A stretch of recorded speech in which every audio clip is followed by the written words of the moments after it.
Welcome back to a special edition of the Kelly Mental Health Podcast. I'm Linda Kelly with a very special guest and a very gracious guest, Antenucci. Gracious, I say, because we already recorded once and my computer decided to betray me and we lost it. So Anne has offered to come back on and tell her story. And now we also have a new addition with us today, a little bean that's in my hand here. So we're going to hope she stays nice and quiet. So Anne, welcome.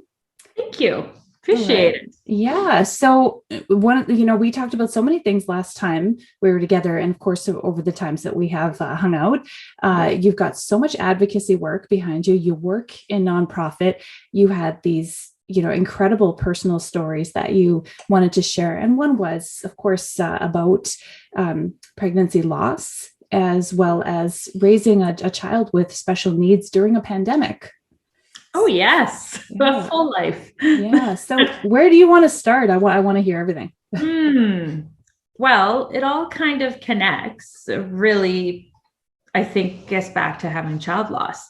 I just been married, nothing wrong, perfectly healthy, perfectly happy, conceived within a normal time, certainly not for lack of trying as newlyweds, and conceived, found out it was a baby girl. Again, totally normal pregnancy. I didn't feel great, but who does when they're pregnant? Anybody who says they felt magical the whole time is lying. So I just won't point that out. Some worse than others, me being one of them. Everything was going fine. I started to feel kind of, crappy near the end, but it was also a summer where it was plus 40 pretty much every single day. And she was due first week of September. So, I was heavily pregnant in August at a place, my workplace didn't have air conditioning. So my doctor took me off work. So having no kids at the time, I put my feet up, got pedicures every week and lived the life. And then the day before her due date, I started to feel some back pain. So I thought, ooh, here we go. Never been pregnant, of course. And then I realized I hadn't really felt her move much. She was a very, very big girl. But I didn't think anything of it. So I went to the hospital, explained the situation, explained, my back pain and that I could time it. And I hadn't felt movement in a while and I was overheated. And they popped my shirt up and put the jelly on and were looking for a heartbeat to figure out where she was, whether they had to, prep for a C-section or what. And they couldn't find a heartbeat. So they kept trying. They went and got a new one. And then when the second one still didn't work, that's when they knew for sure. So they ran and got a doctor. The doctor came, the doctor tried also. And then they told us that she had passed away, that there was no heartbeat, there was no movement. They, however, still had to do an ultrasound to confirm it legally. So they did an ultrasound and clear as day, she was head down as she had been 2 weeks ago when I had my last ultrasound, and she had passed. So we discussed it. Do we do a C-section? And so Mark and I discussed it. Were we willing to try again? And right away, both of us were like, we need to try again. So then the discussion was, if you have a C-section, you have to wait much longer to even consider conceiving.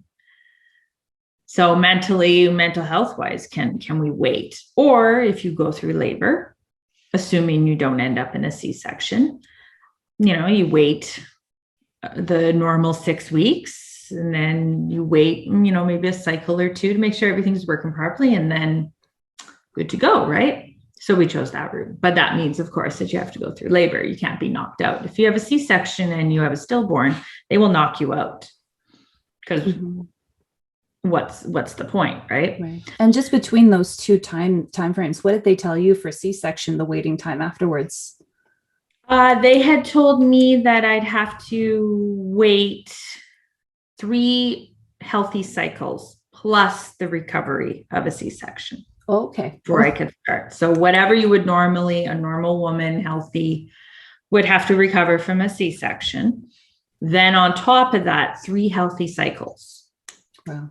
So that's actually even Yeah, it's a shorter time That's like frame. a good year almost. That's half of a year for sure. And then after that, you start trying. Right. It doesn't mean you're going to get pregnant on the first try, right? Mhm. So, or in our case, I had labor. It was a good labor, not a big issue, less than 24 hours, had epidurals, had the whole shoot and match, gave birth as normal, 6 weeks, had 2 healthy cycles, and then we tried again.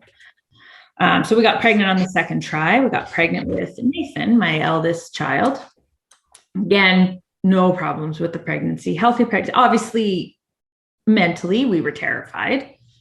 Every time I couldn't, poor kid was pounded on the outside so many times, and I drank so much juice just to make sure. If he didn't move for like an hour, I was like, okay, let's go.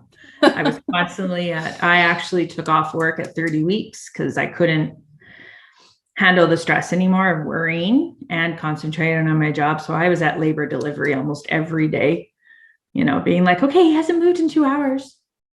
Do something. So they put the belt on and be like, oh yeah, everything's fine. Okay. And then I'd leave. So I had Nathan, everything was fine. Everything went well, recovered very nicely. Breastfeeding went well. Again, only have 1 kid. So, living the dream.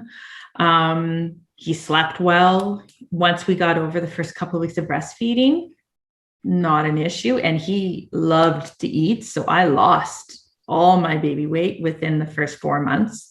So, and then as soon as I could work out, I started doing baby boot camp. So I was living, it was the perfect maternity leave. It was fantastic. And then everything continued from there too. Everything was fine. And then we started thinking about our second one. We were like, okay, so we got pregnant very easily with Zachary. Same thing. Then I started to notice that things Nathan wasn't catching up to his peers. Lots of kids are behind. That's fine. Boys, especially, boys do talk later. Boys do develop emotionally later, physically earlier. So we always chalked it up to that. And my husband's not what you call the most talkative guy. So we were like, okay, well, he takes after him and not after me. Okay. But then he wasn't catching up. I noticed I had a group of moms at that time who we all had kids within a 4-month time period of each other. So they were all the same. We were all hitting the development milestones at the same time. And then Nathan wasn't anymore. Okay. So we went to the doctors. We filled out all these questionnaires about, does your child do this? Does your child not do that? And in our case, everything was no. So we were like, okay. And then I had Zachary, and Nathan, the few words that he had, he stopped using, started doing something that we call sensory seeking. So now, okay, something's not right. Something is wrong. I don't want to say wrong. That's not the right term, but it's the best word that I can think to describe it. It's not right. Let's put it that way. Things aren't going right. So now we're dealing with the fact that I've lost a child. We don't know why we lost that child. We probably will never know why Julianna, her name was Julianna, why she passed away. We have no idea. We know what it wasn't. And now here I have my next pregnancy. And in my mind, I'm like, okay, well, you screwed that up too, right? Because there is no reason why a kid has autism. Nobody knows the reason. Some say it's genetic, some say it's environmental, some, of course, there's the whack jobs with the vaccination, which, by the way, I do not agree with. My kids are vaccinated, and the second they can get the COVID vaccine, they will be getting the COVID vaccine. So, yeah, and if we have to take the COVID vaccine every year for the rest of our lives, we will do that. So, but there is a large, and I get why parents hold on to that, because there is no other reason. And autism, the signs of it start to show around the time when you have the mRNA vaccine. Mm-hmm. So I get it. How else do you explain it? It used to be that they used to blame the mom. It was a term called refrigerator moms. It was that we were cold and we were not loving enough. And that's why our children retreated. That's what it was in the 60s and 70s and even into the 80s. That was the blame. Now there's studies that show it's genetic, but the research is so low. So when you're a mom, you're supposed to fix everything for your kids, right? That's your job. You're supposed to protect them. So first, again, this is my mind, right? First, I couldn't protect my daughter.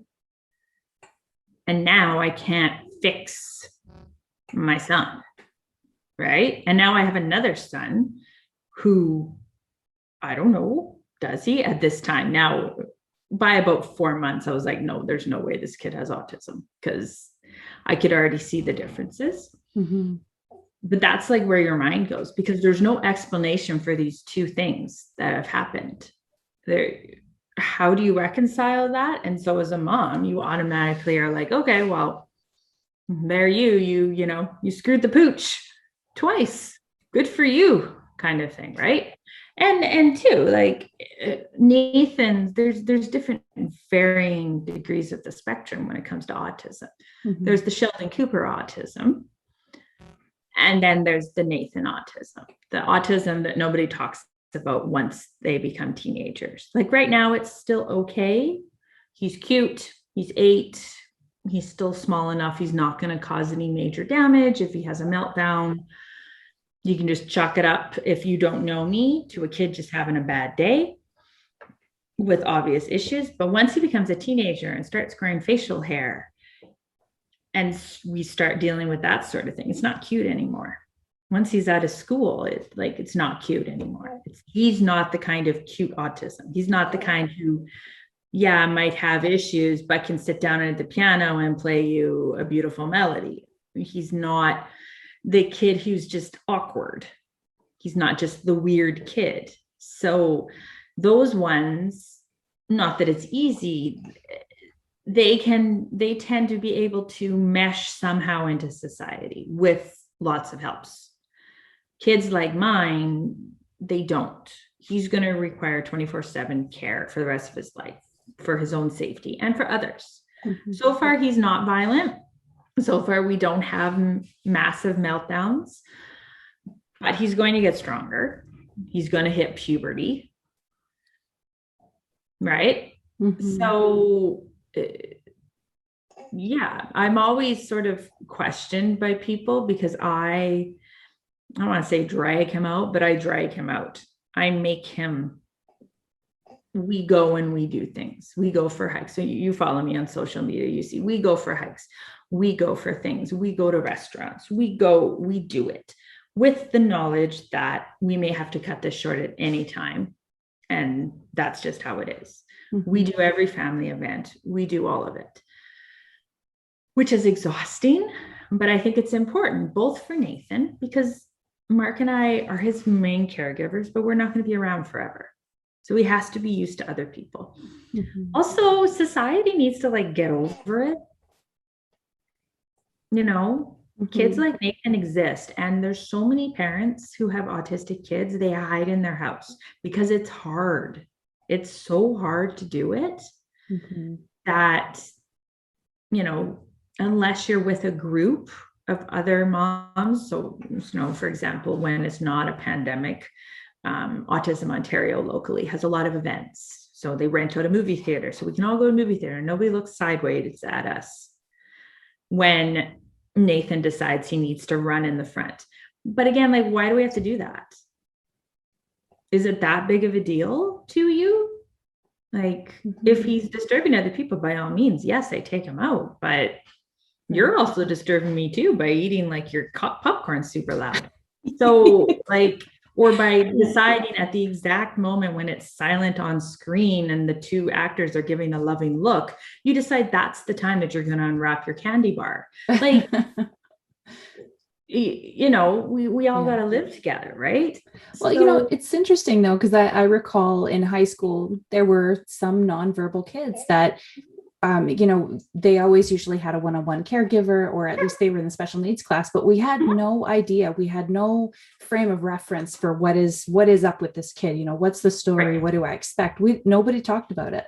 That's right. And that's one of the things that I push for my son. Now, it doesn't work for every kid, but in my case, Nathan does like being around people. He is very social. He's just not social, but he likes being around people. He doesn't like being alone.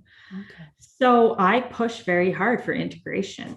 For Nathan, having a special needs class is not beneficial to him. He might as well be staying at home. So for Nathan, when it's, again, not COVID, he attends class with his peers, and he has been with the same classmates since JK. So they all know him. So when it comes time for academics, he's in grade 3, and in grade 3, academics gets a lot more. It's not play-based learning anymore. They take him out and they work one-to-one with him on life skills, on simple tasks, and that sort of thing. They have a whole program for him. When it's non-academic stuff, he is with his class. So he's with his class for gym. He's with his class for lunchtime, all meals. He's with his class for recess. He's with them for music, attendance, story time, all of that. But when they sit down to do the nitty-gritty work, it would be useless for him to be sitting there while they're, discussing things. Wow. So he goes out and does his thing, and then he comes back. So not to say I had to push hard for that. That tends to be what the Catholic School Board does. They don't have classes that are special needs. They do in high school, because high school is a little different for the academic stuff. But in elementary school, their theory is integration. And really, it's really good for the other kids in the class too, to see things. And they all know Nathan now. They've known him since JK. That's just Nathan. They play with him in his own way. They learn about him. Nathan now has a device that helps him speak. So he learned how to use it through school. So all the other kids watched him learn how to use it. Oh, so that's really cool. Right. So it's really good for the kids too, because kids are curious, right? And not all parents are good at explaining things. Because really the looks I get out in public aren't from other kids. Like, they might look at Nathan kind of oddly, like, oh, well, why is Nathan sitting there eating grass? But they don't really care. They're like, oh, okay. The parents and the adults are the ones who are giving you the side eye, or being like, oh, are you sure this is appropriate? There's location for it? Like, that sort of thing. It's them, but they're the ones who teach the kids. So I think it's so important for the kids to have that integration. And that's one of the things I advocate for. And you mentioned it at the top about advocacy. So the reason why I do so much advocacy work, just to sort of list them all off, I'm on the Special Education Advisory Committee for the Lakehead Public Board. I'm the vice chair. I sit on the local Ontario Autism Planning Committee locally. I am on the City of Thunder Bay Accessibility Advisory Committee. My role is to advise for the community of parents or guardians with a child with a disability. And then also I also sit on the Community Living Thunder Bay Board. So why do I do all that? Well, first of all, I enjoy that kind of stuff. I'm a policy and political nerd, but Nathan's a lot.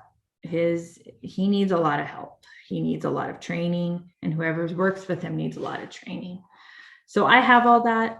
That's great, but I can't be his therapist. I tried, and it was detrimental to my mental health, and it was detrimental to him, and it was detrimental to the mental health of the household. I can't do it. But what I can do is advocate for him, first and foremost, but also advocate for other parents, because if I'm going through it, other parents are going through it too. So, for example, with the City of Thunder Bay, I have advocated for better signage at the COVID testing locations, for putting up PECs so that kids know where to go, that sort of thing. I've advocated for social stories to be distributed to all the kids who get tested for COVID, whether they're special needs or not, so they know what they're going through, will know what's going to happen. And I'm working on putting together ones for vaccinations, because that's, of course, next. I've advocated for better bathrooms in all of the city facilities, because quite often special needs kids, they aren't toilet trained, or if they are, it's not very good. And it's hard to change a kid standing up in the bathroom. I've also advocated for better education in city facilities when you're bringing in your son into the women's change room, because my son will never go into the men's change room unless he's with his father. And it's very seldom that he is when it comes to doing activities. And not every place has family washrooms. Yeah. If we have a family washroom, by all means, we use those. But like Churchill Pool, for example, I have to bring him to the women's. He's 8 years old. You know, that gets awkward, but better signage, better education, that sort of thing. So that's the kind of stuff I advocate for. I also am politically active with our local MPs to make sure they know about our feelings as autistic parents for legislation, for anything of that side. There was so much stuff in the media about funding for autism being cut. How did that affect parents? So far, we're not affected by it. So there's 3 different streams right now. So with the former government, the Liberal government underneath McGuinty and then Kathleen Wynne, they started a program called the Ontario Autism Program. So what that did was that gave the funding towards the schools and the agencies, and had then them work with the parents to make that program. So that's great. But of course, that creates wait lists, especially in Northwestern Ontario. We don't have the education power. We don't have any of that kind of thing here. We're at least 10 years away from having enough people qualified to do that. Southern Ontario is a little different, but that means a lot of people were on the wait list, and that's not good.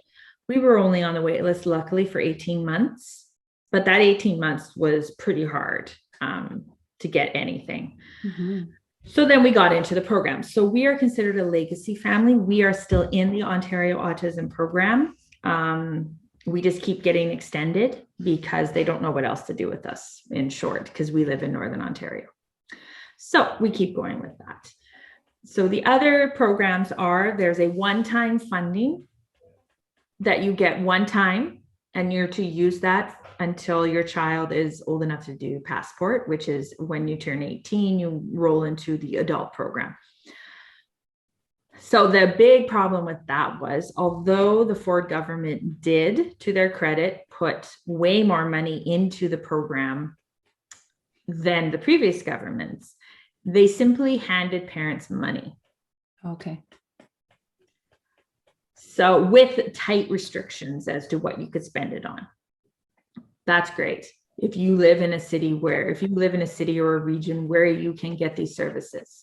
If you live north of Sudbury, it's not happening. You're going to be on wait lists again. It's just not happening. A couple of companies have opened up in the north, but again, you can't have more than one kid with one therapist. So I believe I said once in a social media post, that's great, but what's going to happen is it's going to be downloaded onto the schools. The schools don't have the training. The schools don't have the funds. So every time that kid acts up or that kid has a meltdown, one of the parents is going to be called to remove them from the school. So eventually one of those parents is going to have to quit their job. This is just how it's going to work. And now that parent's going to be on social assistance. So you just cost more money. Wow. Right? Like if you think about the long-term math, yes, at this exact second, fantastic. You put X amount of $1 million into the program, great. But to just throw money at us, okay, what do I do with this money? I can't even buy respite services. Yeah, then it's just disorganized, right?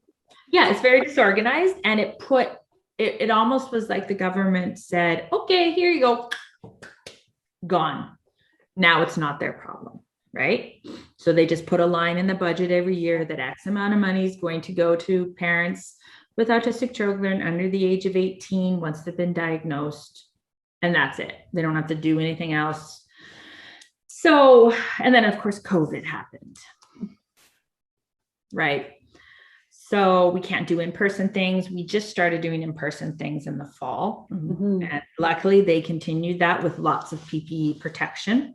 God bless them for doing that, because at the beginning of the pandemic, we had nothing. It's still not great. Right now with the current shutdown, my son is allowed to attend, which is a great addition to what they had before, because before we had nothing. He's allowed to attend school full-time 3 days a week. So he goes and does his regularly scheduled programming at school. Now, as I mentioned earlier, during the non-academic stuff, he will be with his peers. So his peers aren't there. So what they do is they log onto it with the smart board, and he participates as best he can with his peers virtually. So Canada, gym class, art, all that stuff. And then when they step aside to do the other learning, he then has his one-to-one person there. He still does recess, he does nutritional break. So those days, our house is fairly happy. The other days of the week, it's not good. You were still on a maternity leave when COVID hit? Yes, I was. Okay. Yeah. So Alexander was born in August of 2019. So my middle child started school that fall. So I was thinking that my maternity leave was going to be like living the dream because my older kids were going to be in school until 3:00 every day and then have their activities at night. So I was like, fantastic. So, and Alexander wasn't the greatest sleeper at the beginning, and I had a lot of health issues after he was born. So it worked out really well. And then once I got over his health issues, like I was dropping the kids off at school, and then I was going to the gym, and Alexander went to the daycare, and like it was fantastic. And then COVID. Yeah. So now I'm home. My husband's working from home, but he's working from home. So he's in the basement. And so I'm home with a 6-month-old. I'm home with an autistic 7-year-old, and I'm home with a very angry and confused 4-year-old. So yeah. And it was winter, so we couldn't even like kick us outside. Now we could, because Alex old enough, but at that time he was 6 months old. Like, what am I gonna do? Like, put him in a snowbank? Like, and I don't do winter. I hate winter. So we were stuck inside, and we couldn't do our normal things. We couldn't go wander around the mall. We couldn't. One thing Nathan loves to do is he likes movements. So, I would be able to stick him in a shopping cart. He would sit in the front. Zach walks, and then the baby goes in the front part and, go up and down every aisle of Walmart. Can't do that now. At that time. And now again, I can't because stay-at-home orders. So at least now I have the break of work, but at the beginning, no. And also it was scary. Like I have a 6-month-old. Yeah. I have parents who have health issues, so I couldn't rely on them. I couldn't catch a break because there was nowhere to go and hide. Right? Like normally my hiding places were Winners, Chapters, the gym, all of that. Like going down into the basement, it isn't always a break because I can still hear everyone. And also all I can see is mess. So I'm like, well, now I need to clean this. I'm sitting there staring at it. I'm like, well, I might as well just clean. So, it's not that break, especially at the beginning because it was the dead of winter. It's dark at 6:00. So it's not like I could go for a walk in the dark, in the snow. Again, I hate winter. So yeah. And there were no supports. There were no supports for us. Nobody could come and support us. We still got our weekly respite, but that was not enough. And couldn't even call grandma to come over. Yeah. And then of course you mentioned you can't be their therapist. You can't be Nathan's therapist, but then in the midst of this, what happens? Well, it all falls on you guys. Exactly. So he regressed greatly. We started doing Zoom check-ins, which at first was supposed to be therapy for Nathan, but it evolved into therapy for me. So where we just talk. He had that time a wonderful therapist named Chelsea, and we would just talk it out. And quite often we would even talk about my other son, Zachary. how to engage him, how to keep him busy. So, because his way of dealing with everything was anger, and he still has it. And the anger, of course, was directed at me and my husband because he can't direct it at anyone else. So it was our fault. It's our fault he can't play hockey. It's our fault he can't go see his friends. It's our fault he can't go to school. It's our fault that he can't go to the ice cream shop, so on and so forth. And at the very beginning, we didn't let him go anywhere, even with the mask, because we didn't know. Like, we know more now, and I feel comfortable with Zachary wearing a mask. Plus, at school, they had them wearing masks, so he's used to it. But at the very beginning there was no way my kid was going anywhere other than my car, the park, or my house. I wasn't going to take the chance because I did not know enough about COVID to risk it. What did you, or how did it feel, the pressure that gets put on the parents to sort of, keep all the kids on the same learning track and development? What was your experience like in that? It was hard. For example, I was feeling constantly overwhelmed. And this is not to say that I don't have a partner. Both of us were feeling overwhelmed, but for different reasons. For me, I am definitely a feminist, but I'm also, I guess I still have in my brain the gender roles. So to me, I don't make a ton of money. I work in not-for-profit. You don't do that for money at all. You do it for love. Yeah. So to me, I see it as, okay, yes, I'm working full time, and yes, I'm doing important work, but I'm not making the money. I'm not paying the bills. If I didn't have a job, it probably wouldn't make a huge dent in our lifestyle. It would be more for me. I wouldn't be able to buy the good quality makeup I'd be buying, dollar store. So, that really, so I always say, okay, I'm not paying the bills. I'm not I don't see myself as contributing, even though I am. I see that my role then needs to be, okay, I got to keep the house clean. I've got to be the household manager. I've got to make sure that the kids have the correct clothes, that they're starting to grow out. I have to be ready. So I put that on myself. Nobody else puts it on me. I do.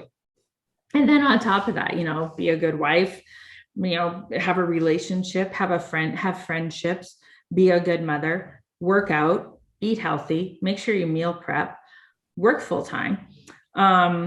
You get 6 hours of sleep, drink your gallon of water, and maintain a clean household. So that's not sustainable. It's totally sustainable. Plus throw in a special needs child and a newborn. Well, he's not newborn anymore, but now he's a toddler. Yeah. So lots of just pressure and overwhelmedness, to which then either I would lash out in anger, usually towards my poor husband, or I would become very sorry for myself, pity parties a lot, or I'd eat my feelings. So, right. Yeah. I've heard a lot of people talk about the resentment that they've gone through. And they're not, it's not like they're blaming anyone. They're not blaming the kids, not blaming the partners, but just feeling so resentful of time that's been lost, opportunities that have been lost. This was not how things were supposed to go. And there's a grief in that. I think I say that a lot, actually, even before the pandemic. And it's something that there's no answer to. Like, this isn't how it's supposed to be. I'm supposed to have a daughter, and I don't. This is how it's supposed to be. I read a quote somewhere that losing a child, especially when they're young, you're not just losing a child, you're losing a dream. You're losing a life. You're losing what could have been and what should have been. Mm-hmm. So when I was pregnant with my daughter, I'm a girly girl. I love pink. I love clothes.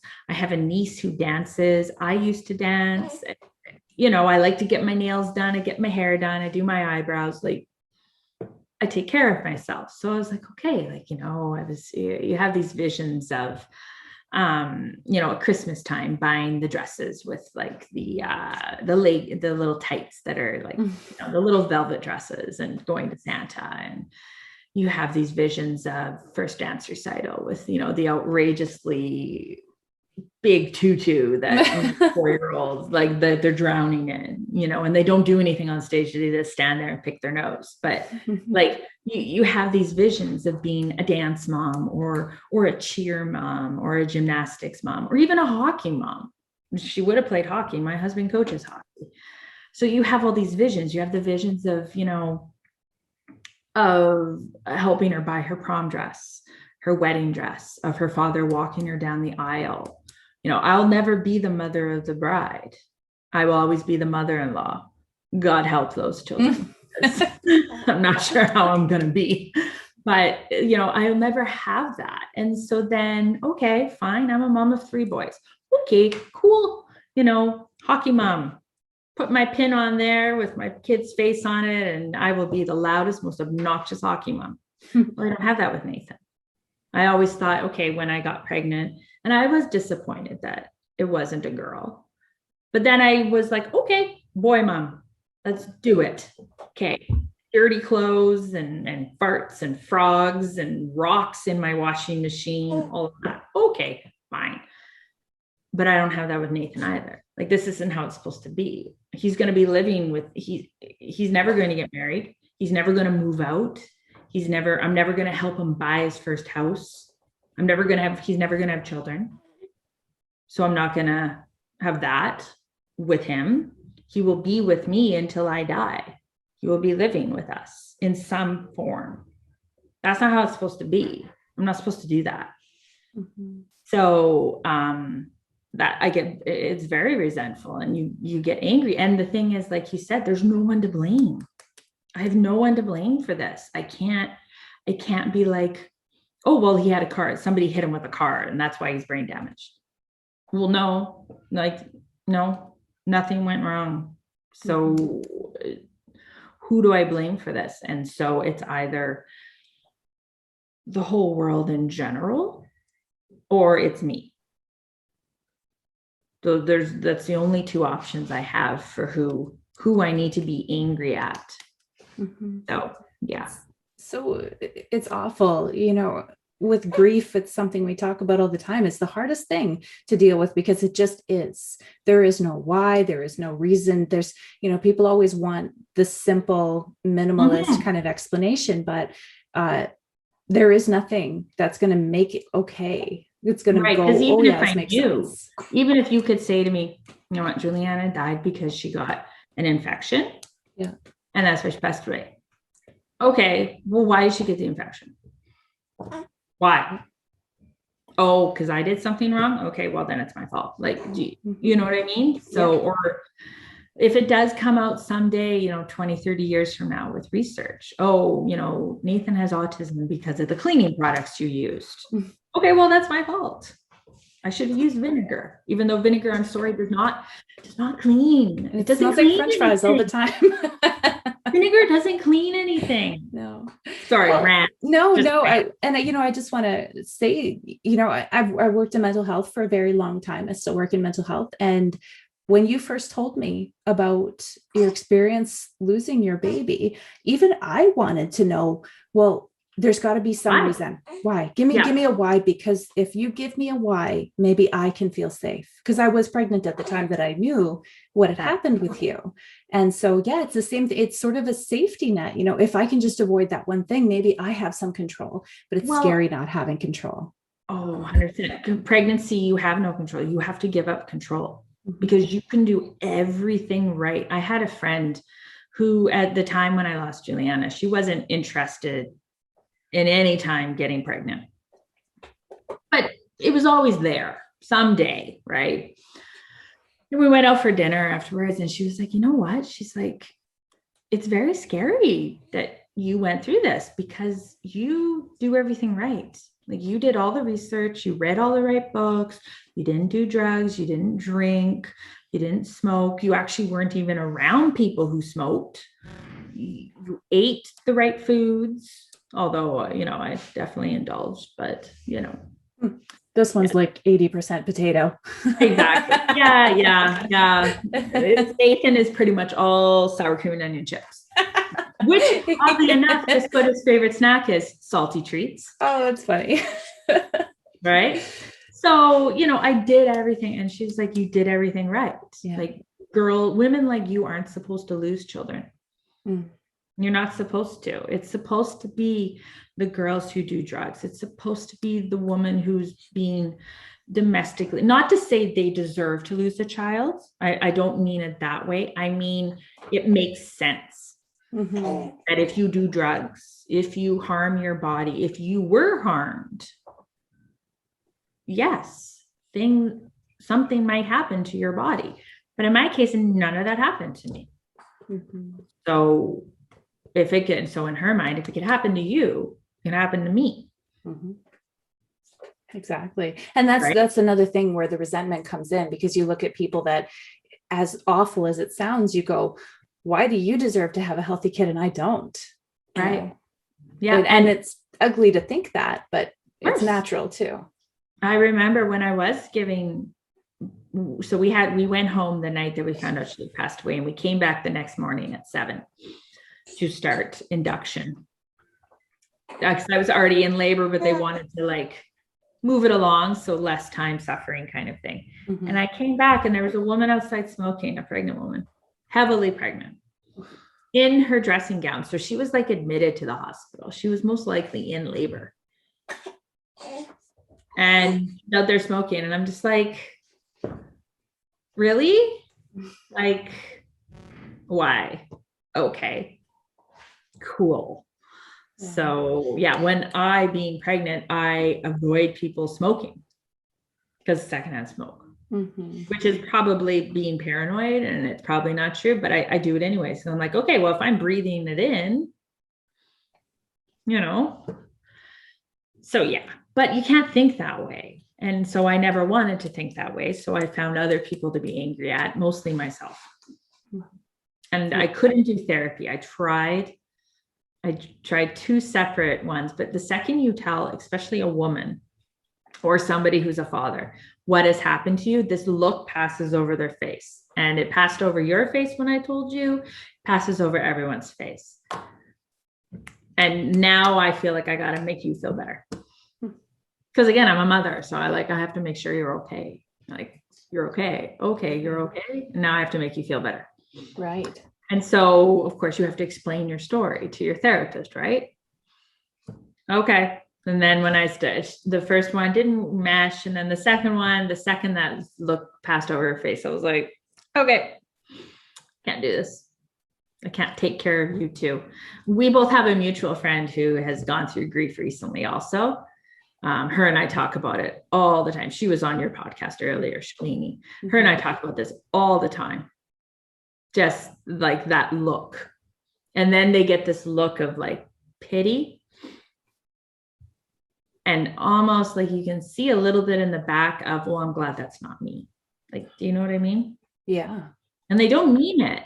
Well, some of them do, but those are just jerks. But, it's your first response when you hear, oh, how do you do it? That's what that means when somebody says, how do you do it?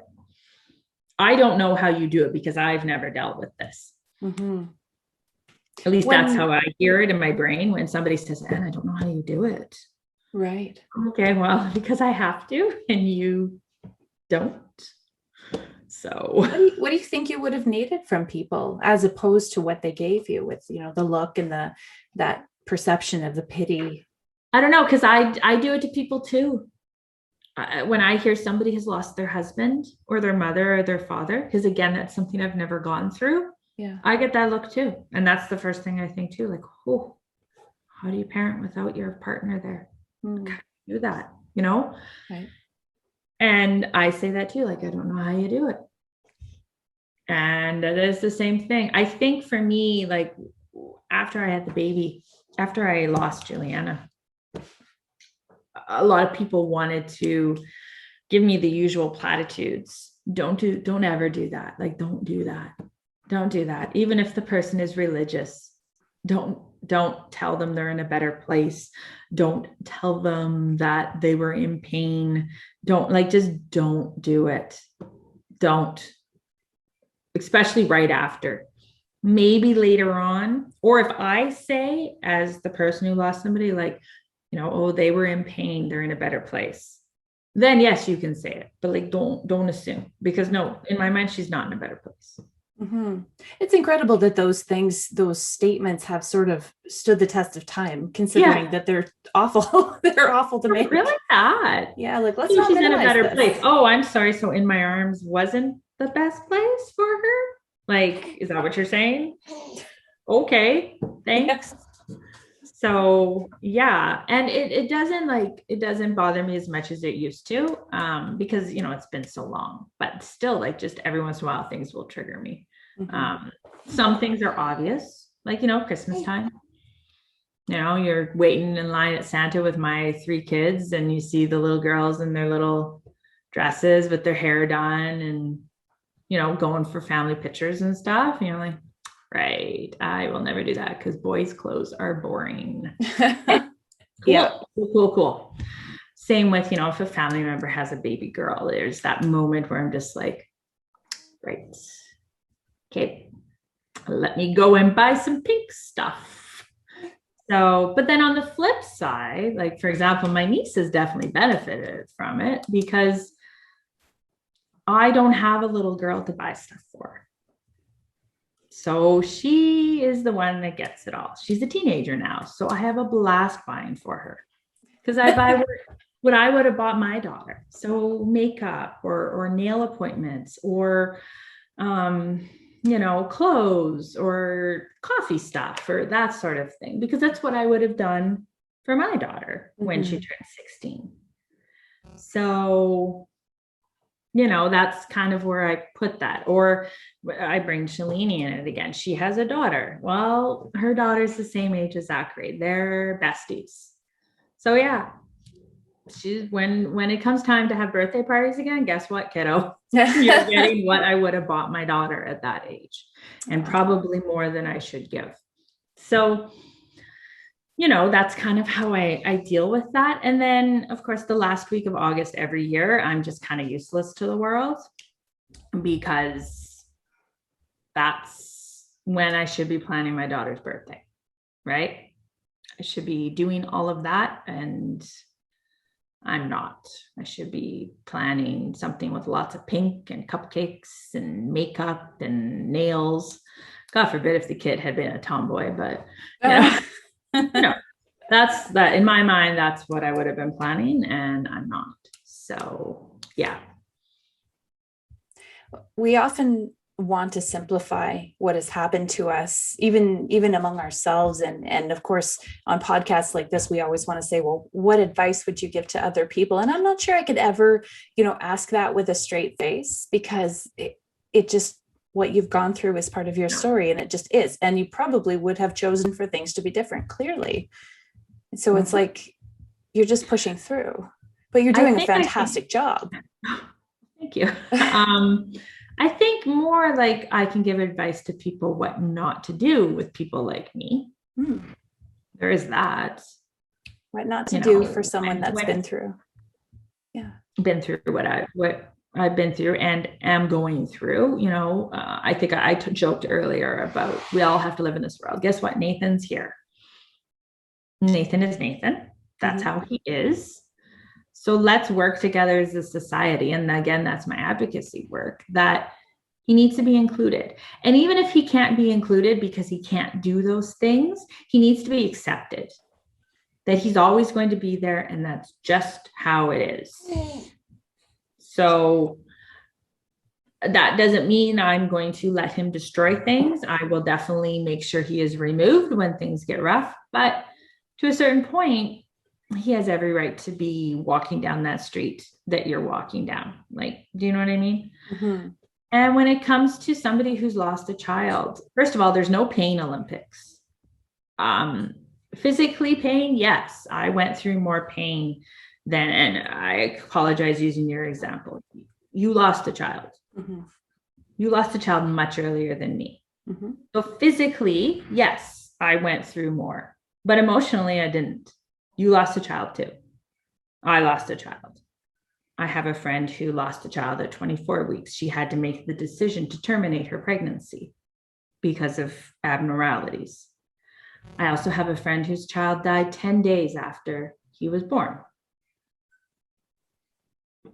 You know, physically, again, I may have gone through more, but emotionally, is she worse off than me? I don't know. In my case, I gave birth to a child that was already dead. Mm-hmm. In her case, she got to hear her child cry. I would give anything for that, to be able to actually like hold her alive. But then also she had to watch her baby die. Is that worse than mine? I don't know. So like I said, there's no pain Olympics. There's no Olympics. There's no medal. Nobody gets a cookie at the end because you went through more than the other person, right? Mm-hmm. And also too, like I do have 3 children who are alive, right? So does that make it worse or less? I don't have an answer for that. So yeah, don't assume that I want to fix it or I want it all to go to waste, because you have to also think the other way. Had Julianna survived, Zachary and Alexander wouldn't be here, because we were never going to have more than 2 kids. Okay. Maybe Zachary would be here. The surprise still might have happened. But that's the thing, right? Like I always thought I was 2 and done. And I always dreamed of having a boy and a girl, right? Best of both worlds. Mm-hmm. So if I had a boy, second, done. Like done, right? There you go.